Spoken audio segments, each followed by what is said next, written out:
कुछ network issue की वजह से वीडियो बीच में ही पॉज हो गया था।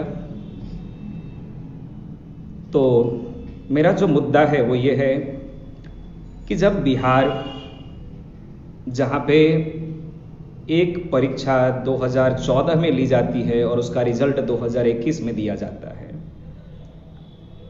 जहाँ हर सरकारी नौकरी में पेपर लीक होना कॉमन बात है, रिजल्ट टाइम पे नहीं आना बहुत ही कॉमन है, और कई बार तो रिजल्ट आने के बाद भी परीक्षाएं रद्द कर दी जाती है।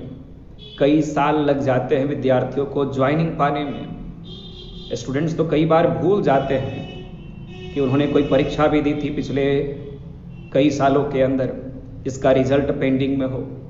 कुछ दिन पहले मेरा एक विद्यार्थी संदीप 2014 में परीक्षा दिया, 2021 में उसका रिजल्ट आया और फिर भी उसके बाद भी ज्वाइनिंग अभी तक नहीं हुआ है, प्रक्रिया वहीं पे फिर से रुक गई है।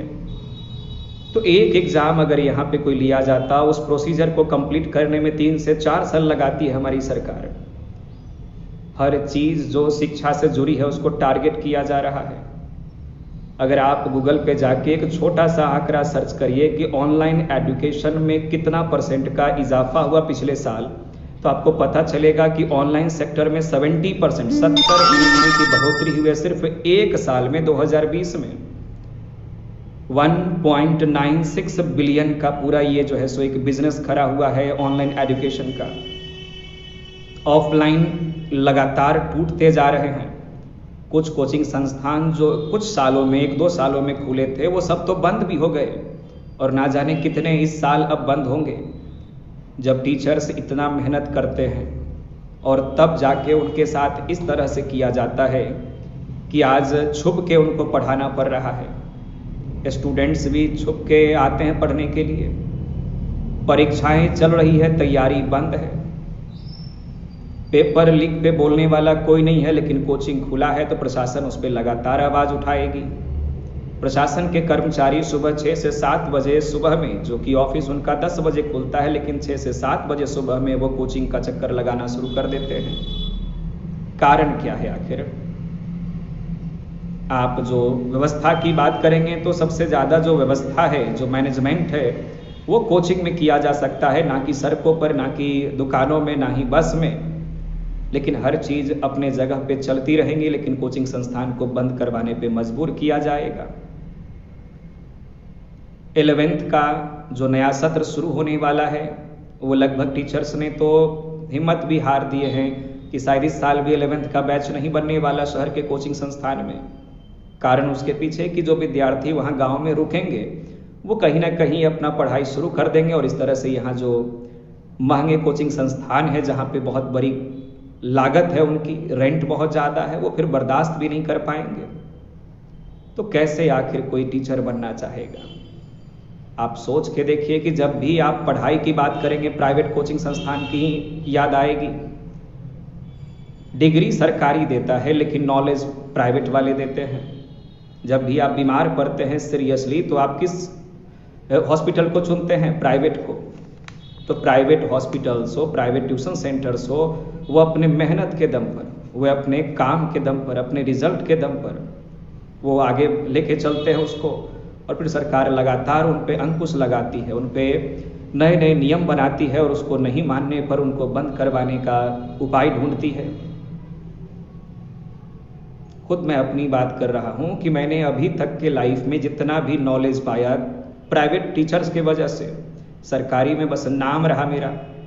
जो एजुकेशन, जो नॉलेज मिला, आज मेरे यादाश्त में जितने भी अच्छे टीचर्स के नाम हैं वो सारे प्राइवेट वाले हैं। सरकारी को तो मैं जानता भी नहीं ढंग से, और शायद वो भी मुझे नहीं जानते हों।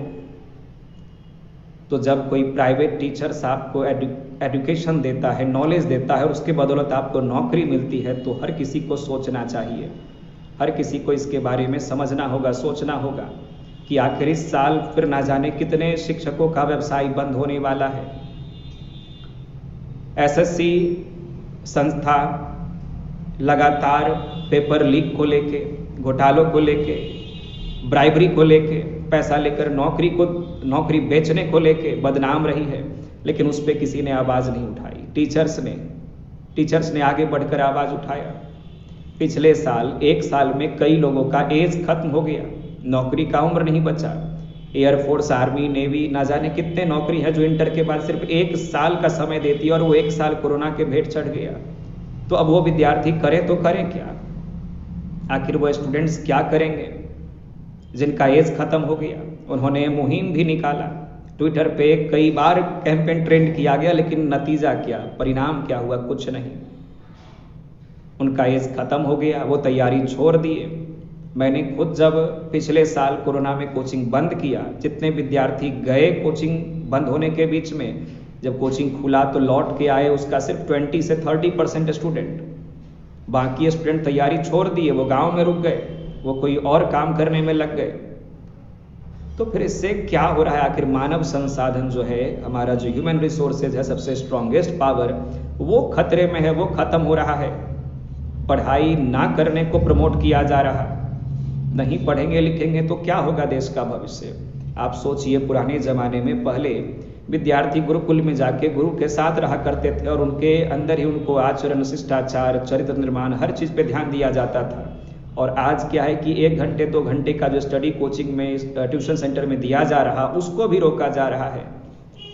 कहीं ना कहीं फायदा किसको मिल रहा? तो बड़े बड़े जो व्यवसाय चलाने वाले जो ऑनलाइन एजुकेटर्स हैं उनको मिल रहा है, जो लाखों रुपया एक साथ इन्वेस्ट करने की क्षमता रखते हैं उनको मिल रहा है।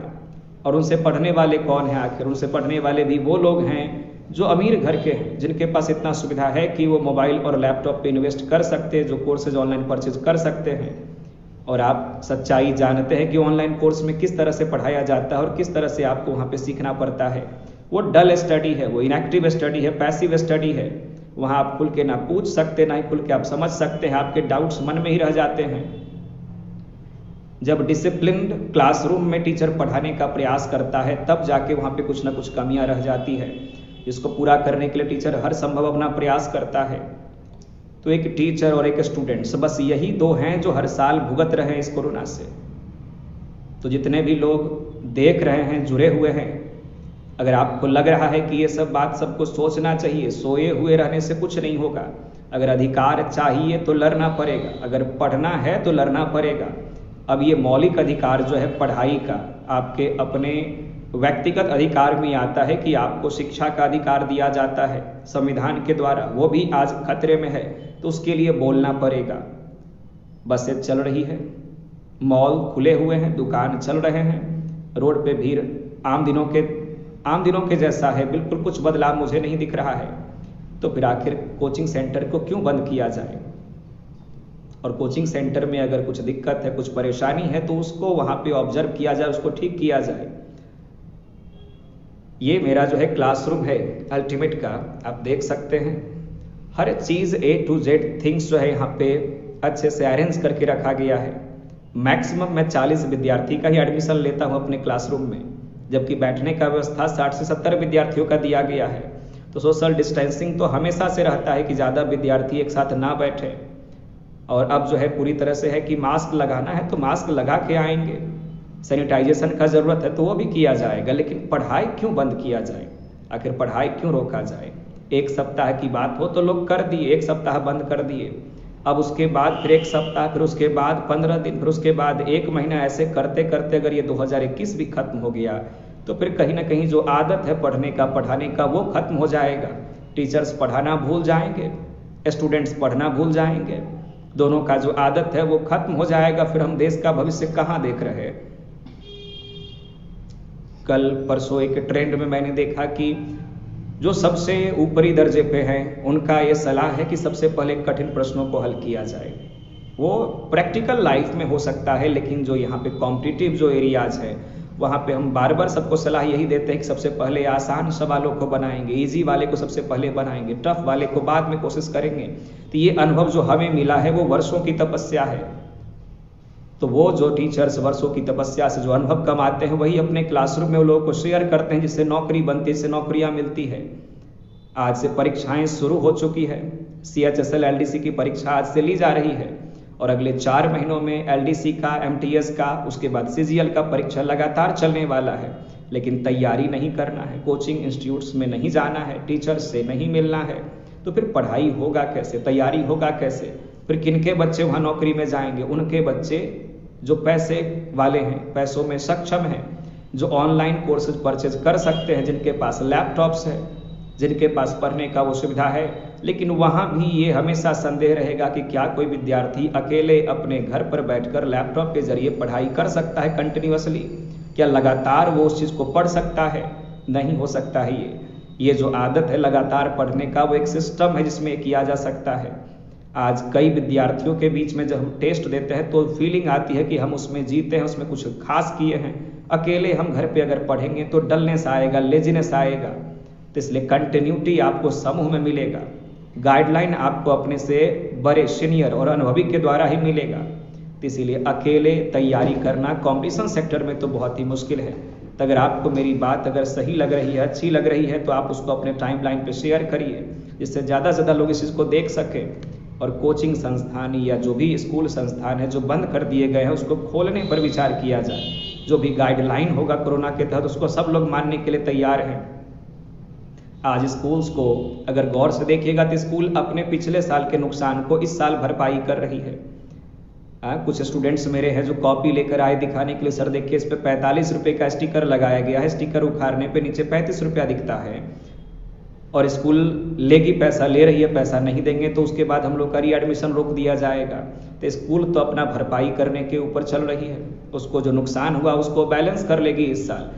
बीच में पिसाएंगे कौन? बीच में पिसाएंगे गार्जियन, बीच में पिसाएंगे वो लोग जो प्राइवेट बिजनेस कर रहे हैं और जो अपना भरपाई नहीं कर पा रहे हैं। तो ये जो सिस्टम है, ये जो बैलेंसिंग है, वो खतरे में है। लगातार जो अर्थव्यवस्था है हमारे देश का, वो चौपट हो रहा है, बर्बाद हो रहा है। तो सोचिए, और अब आपको अगर लग रहा है कि ये मुद्दा सही है तो आप भी इस पे आवाज़ उठाइए कि प्राइवेट टीचिंग्स को, प्राइवेट स्कूल्स को टारगेट ना किया जाए। ये जो लगातार लोगों का एज खत्म हो रहा है, नौकरियां नहीं मिल पा रही है, एज खत्म होने के बाद वो करेंगे क्या आखिर? 10 साल 15 साल से लगातार